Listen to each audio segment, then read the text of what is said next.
Okay, today we'll be installing upper engine guards on Triumph 900 GT. I already have lower engine bars installed, and these are required to install upper engine bars, so we'll try that.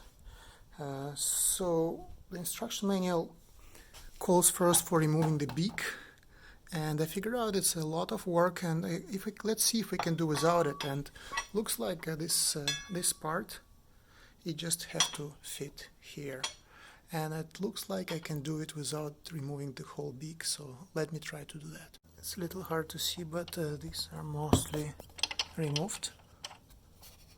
So the original one on the left, the one from the kit on the right, as you can see, it's a little longer. So now we can position the mounting bracket here.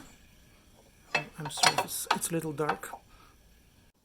Okay, that's done. I think, let me put some light in there.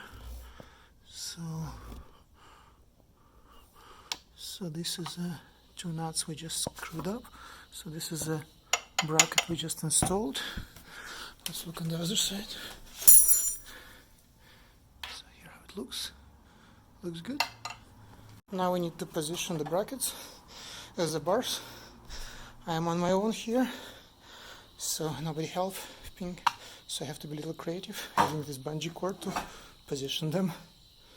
To position this, we put these bolts here. Left one goes under and the right one goes above. Same on this side.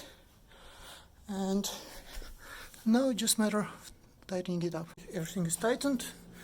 You're ready to go. Feels solid. So here's how it's mounted underneath.